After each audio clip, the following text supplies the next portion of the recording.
পরিশ্রম ছাড়া কখনো তোমার সফলতা আসবে না। সফল হতে কি কি লাগে? অপমান, অবহেলা, খারাপ সময়, একাকিত্ব, আত্মবিশ্বাস আর প্রচুর পরিমাণ জিত। ব্যাস, তোমার সফলতা নিশ্চিত। হ্যালো এভরিওয়ান, আসসালামু আলাইকুম। কেমন আছেন সবাই? আশা করি আল্লাহ তাআলার অশেষ রহমতে সবাই খুব ভালো আছেন। আলহামদুলিল্লাহ, আমিও ভালো আছি।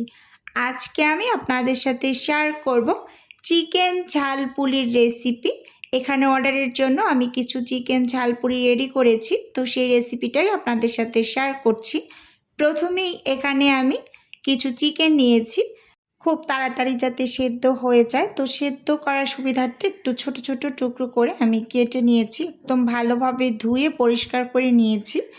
এবার হচ্ছে এখানে আমি যাবতীয় মশলাপাতি দিয়ে এটাকে ম্যারিনেট করে রাখবো।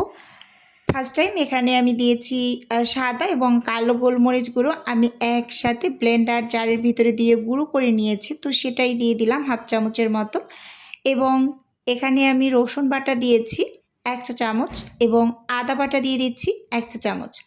চিকেনের যে কোনো রেসিপিতে আমি আদা এবং রসুনটা সবসময় সমপরিমাণে ব্যবহার করি এবং আপনাদেরও সবসময় এটাই বলে থাকি। সেই সাথে এখানে আমি সয়া সস দিয়ে দিলাম 2.5 টেবিল চামচের মতো এবং সেই সাথে দিয়ে দিচ্ছি এখানে আমি 1 চা চামচের মতো ফিশ সস। এটা দিলে খেতে ভালো লাগবে, এটা একেবারে অপশনাল, চাইলে দিতে পারেন হাতের কাছে থাকলে, আর না চাইলে পুরোটা স্কিপ করবেন। এখানে আমি ওয়েস্টার সস দিয়ে দিয়েছি 1 চা চামচ এবং এখানে টমেটো সস দিয়ে দিচ্ছি 1 চা চামচ। টমেটো সসটা একেবারেই শেষের পথে, তো এর জন্য একটু মারামারি করে বলতে গেলে বের করে চেপে চুপে 1 চা চামচের মতো হবে দিয়ে দিয়েছি। এবার হচ্ছে গুঁড়ো মশলাগুলো অ্যাড করছি। এখানে আমি দিয়ে দিচ্ছি ফার্স্ট টাইম ধনিয়া গুঁড়ো দিয়েছি উঁচু উঁচু করে 1 টেবিল চামচ, লাল মরিচের গুঁড়ো দিয়েছি 1 চা চামচ এবং সেই সাথে এখানে হাফ চা চামচ দিয়েছি হলুদের গুঁড়ো, 1 চা চামচের মতো দিয়েছি এখানে জিরা গুঁড়ো, গরম মশলা গুঁড়ো দিয়েছি এখানে 1 চা চামচ এবং আমার হাতে বানানো একটা স্পেশাল মশলা, সেটা এখানে হাফ চা চামচ ব্যবহার করেছি। এবং এখানে সব শেষের দিকে আমি লবণ অ্যাড করছি। লবণটা অল্প করে ব্যবহার করবেন, যেহেতু এখানে সয়া সস এবং অন্য সস ব্যবহার করা হয়েছে। সসের ভিতরে প্রচুর পরিমাণ লবণ থাকে, তো এজন্য হচ্ছে লবণটা বুঝে শুনে তারপর অ্যাড করবেন। আবার এর মাঝে কিন্তু স্বাদে ম্যাজিক মশলাটা অ্যাড করা হবে রান্নার সময়, তো এজন্য আমি লবণটা অল্প করে এখানে ব্যবহার করেছি। এবার সব কিছু খুব সুন্দরভাবে চামচের সাহায্যে মেখে চেখে এটাকে রেস্টে দিয়ে রাখবো। তারপর কিন্তু আমি পুরটা রেডি করে নেব। তো যাদের হাতে সময় থাকবে তারা একটু বেশি সময় রাখবেন, আমি আধা ঘন্টার মতো রেখেছি। এবার এখানে আমি ডোটা রেডি করব, এর জন্য ময়দা মেপে নিচ্ছি। তো এখানে আমি এই যে মেজারমেন্ট কাপ মেপে হচ্ছে এখানে 3.5 কাপ ময়দা নিয়ে নিচ্ছি। তো আমি হচ্ছে কিছু ঝালপুরি রেডি করব এবং আমি কয়েকটা রুটিও তৈরি করব বাসার জন্য, তো একসাথে আটার কাইটা সেদ্ধ করে নেব, এই জন্য হচ্ছে নিয়েছি।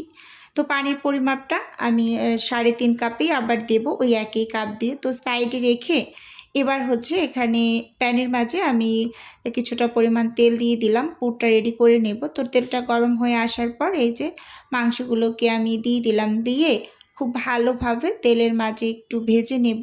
যেহেতু ব্রয়লার চিকেন, এটা সেদ্ধ হতে খুব বেশি একটা সময় লাগবে না। একেবারে চুলোর আঁচটাকে আমি মিডিয়াম হিটে রেখে মাংসগুলোকে খুব সুন্দরভাবে সেদ্ধ করে নেব, তেলের মাঝে একদম ভাজা ভাজা করে নেব। এভাবে করে যদি চিকেন ঝালপুরিটা রেডি করেন, মাশাআল্লাহ মাশাআল্লাহ খেতে ভীষণ মজার হয়। আপনারা ট্রাই করতে পারেন এই রেসিপিতে। তো 2-3 মিনিটের মতো একটু ভেজে নিয়েছি। পানিটা যখন শুকিয়ে গিয়েছে ঠিক ওই পর্যায়ে আমি ঢাকনা দিয়ে ঢেকে এই যে দেখুন মাংসটাকে বেশ হাফ সেদ্ধ করে নিয়েছি। আবার একটু ঢাকনাটা খুলে নেড়ে চেড়ে নিচ্ছি যাতে আবার নিচ থেকে ধরে না যায়। তো এবার আবার ঢাকনা দিয়ে ঢেকে পুরোপুরি মাংসগুলোকে সেদ্ধ করে নেব। তো এই যে দেখুন ঢাকনা খুলে একটু নেড়ে চেড়ে নিচ্ছি, আর এর মাঝে কিন্তু অলরেডি মাংসগুলো খুব সুন্দরভাবে সেদ্ধ হয়ে গিয়েছে, যে আমি স্প্যাচুলা দিয়ে একটু চেক করে নিচ্ছিলাম, দেখলাম খুব সুন্দরভাবে সেদ্ধ হয়ে গিয়েছে। ঠিক এই পর্যায়ে আমি হচ্ছে তুলে নিচ্ছি। তো তুলে এই তেলের মাঝেই হচ্ছে আমি পেঁয়াজ কাঁচামরিচ কুচি দিয়ে ভেজে নেব। আমি যে রেসিপিটা আপনাদের সাথে শেয়ার করছি, আপনারা যারা নতুন উদ্যোক্তা আপুরা আছেন, যারা বিজনেস করছেন হোমমেড খাবার নিয়ে, তো তারা এই রেসিপিতে চিকেন ঝালপুরি রেডি করে আপনারা ডেলিভারি করতে পারেন। খুব খুব মজার হয় খেতে। তো দেখুন, আমি ওই তেলের মাঝেই কিন্তু পেঁয়াজ আর কাঁচামরিচ কুচি একটু হালকা ভেজে ভেজে নেব, মানে পেঁয়াজটা যাতে নরম হয়ে যায় ঠিক ওইরকম করে ভেজে নিয়েছি। স্কিনে ভালোভাবে লক্ষ্য করলেই বুঝতে পারবেন। আমি যে মাংসগুলোকে তুলে নিয়েছিলাম, তো ওই মাংসগুলো হচ্ছে আমি ডাল ঘুটনি দিয়ে ঘুটে একদম মানে ভেঙে নিয়েছি। তো এবার আমি পেঁয়াজের মাঝে দিয়ে হালকা করে একটু ভেজে নেব। খুব যে বেশি সময় ধরে ভাজবো এরকম না, একটু ভাজা ভাজা করে নেব তেলের মাঝে। যে দেখতেই পাচ্ছেন খুব সুন্দরভাবে 2-3 মিনিটের মতো একটু পেঁয়াজের সাথে মাংসগুলোকে ভাজা ভাজা করে নিয়েছি। এখন হচ্ছে আমি এখানে কাঁচামরিচ কুচি অ্যাড করে দিচ্ছি আরও কিছু। তো দিয়ে এবার এখানে অফ ক্যামেরায় মানে মাঝারি সাইজের 2টা আলু ছোট ছোট, খুব বেশি একটা বড় না, তো দিয়ে দিলাম। সেদ্ধ করে ম্যাশ করে রেখেছিলাম, তো সেটা দিয়ে খুব সুন্দরভাবে এই যে মিশিয়ে নিয়েছি। খুব ভালোভাবে একটু সময় নিয়ে মানে মেশাতে হবে, যাতে করে মানে শক্ত যে অংশটা থাকে না আলুর মাঝে দানা দানা, তো সেটা যাতে না থাকে সেদিকে একটু লক্ষ্য রাখতে হবে আপনাকে। ঠিক এই পর্যায়ে আমি এখানে একটা স্বাদে ম্যাজিক মশলা অ্যাড করছি টেস্টের জন্য। এই মশলাটা দিলে মনে হয় আরও 3 থেকে 4 গুণ টেস্ট বেড়ে যায়। সব ধরনের নাস্তা আইটেমের ভিতরে আপনি একটা করে ম্যাজিক মশলা অ্যাড করবেন, এটা টেস্ট অন্যরকম হয়ে যায়, খুবই ভালো লাগে খেতে। অনেকেই খাবারে টেস্টিং সল্ট ব্যবহার করেন, এটা একেবারেই স্বাস্থ্যকর না। আপনাদেরকে আমি বলবো রিকোয়েস্ট করে আপনারা টেস্টিং সল্টযুক্ত খাবার দাবার একটু অ্যাভয়েড করবেন। আপনাদের টেস্টের জন্য একটু পারেন এই যে এই ধরনের স্বাদে ম্যাজিক মশলা এগুলো অ্যাড করতে পারেন, এগুলোতে টেস্ট ভালো আসে। তো এখন আমি ধনিয়া পাতা দিয়ে তারপর খুব সুন্দরভাবে সব কিছু একসাথে মিশিয়ে চুলো থেকে নামিয়ে নেব। এখানে আমি একটু বিট লবণ ব্যবহার করেছিলাম, লবণ চেক করে। পুরটা একেবারেই রেডি। এবার হচ্ছে ডোটা আমি রেডি করে নিচ্ছি। আমি কিন্তু ময়দাটা আগেই মেপে নিয়েছিলাম 3.5 কাপ। ওই একই কাপ দিয়ে আমি এখানে পানি মেপে নিয়েছি এবং হচ্ছে স্বাদমতো লবণ এবং তেল দিয়ে দিয়েছি। দিয়ে ঢাকনা দিয়ে ঢেকে একদম টক বগিয়ে পানির মাঝে বলক তুলে তারপর কিন্তু ডোটা রেডি করে অফ ক্যামেরার মধ্যে নেব। তো ভিডিওর এই পর্যায়ে এসে ছোট্ট করে নিজের বিজনেসের একটু প্রচার করছি। আপনারা তো অনেকেই জানেন যে আমার ছোট্ট একটা ফ্রোজেন আইটেমের বিজনেস আছে। যদি কেউ কোনো টাইপের ফ্রোজেন খাবার অর্ডার করতে চান তাহলে স্ক্রিনে দেওয়া হোয়াটসঅ্যাপ নাম্বারে নক দিলেই কিন্তু আমি A to Z বলে দেব। আর যদি কেউ অর্ডারটি সরাসরি কনফার্ম করতে চান তাহলে স্ক্রিনে দেওয়া হোয়াটসঅ্যাপ নাম্বারে সরাসরি কল করে অর্ডারটি কনফার্ম করতে পারেন। শুধুমাত্র ঢাকা সিটির মাঝেই কিন্তু ফ্রোজেন আইটেম ডেলিভারি করা হয়, মানে হোম ডেলিভারি করা হয়। আর আমার কাছে এখন আপনারা ব্রেড গাম, কর্নফ্লাওয়ার, পলিশিট, পলি কাগজ, জিপলক ব্যাগ এগুলোও পেয়ে যাবেন। তো এগুলো আমি সারা বাংলাদেশে ডেলিভারি করি। তো এগুলো কিন্তু আপনারা সারা বাংলাদেশেই নিতে পারবেন। আর শুধুমাত্র ফ্রোজেন আইটেমটা ঢাকার ভিতরে ডেলিভারি করা হয়, কারণ ফ্রোজেন আইটেম তো দূর দূরান্তে ডেলিভারি দেওয়া পসিবল না, সেটা হয়তো বা আমরা সবাই জানি, এরকম আর কি। তো যাই হোক, এদিকে আমি কাইটা রেডি করে খুব সুন্দরভাবে মথে তারপর লেচি কেটে এবার রুটি তৈরি করে নিলাম। দেখতেই পাচ্ছেন একদম পাতলা করে রুটিটা বেলে নিয়েছি। এবার এই যে ছোট ছোট করে এখান থেকে শীট বের করে পিঠাগুলোকে বানিয়ে নেব। তো আমি চিকেন ঝালপুরিটা সব সময় একইভাবে রেডি করি, তো আপনাদের সাথে শেয়ার করলাম। আপনারা যারা নতুন উদ্যোক্তা আপুরা আছেন এই রেসিপিতে আপনারা মানে ঝালপুরিগুলো রেডি করে ডেলিভারি করতে পারেন।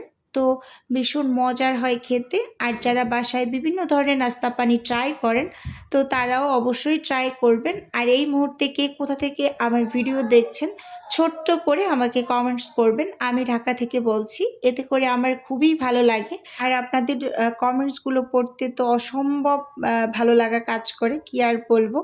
আপনাদের কমেন্টস মানে পড়ার পর মনে হয় আমি আরেকটা ভিডিও বানাতে উৎসাহ পাই, যে না আমার আপুরা খুব বেশি পছন্দ করছেন, খুব সুন্দর সুন্দর কমেন্টস করছেন। অনেক অনেক আপু আন্টিরা অনেক অনেক দোয়া এবং ভালোবাসা দিচ্ছেন। খুব অল্প সময়ে কিন্তু আপনাদের থেকে আমি অনেক অনেক ভালোবাসা পেয়েছি। তো সব কিছুর জন্যই কিন্তু আলহামদুলিল্লাহ, মাশাআল্লাহ।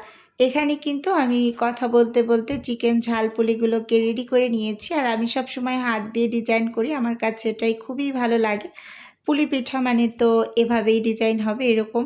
তো এখানে আমি চিকেন ঝালপুলিগুলোকে রেডি করে তারপর এখন ফ্রোজেন করব। ইনশাআল্লাহ ডেলিভারি করব। আরও ২ দিন পরে কিছু খাবার আছে। তো তারপর একসাথে ডেলিভারিটা করব। তো দেখুন ফ্রোজেনটা আমি কিভাবে করছি স্ক্রিনে ভালোভাবে লক্ষ্য করলেই বুঝতে পারবেন। একটু ফাঁকা, ফাঁকা করে এরকম ট্রের ভিতরে ছড়িয়ে তারপরে কিন্তু ফ্রোজেন হতে দিয়ে দেবেন।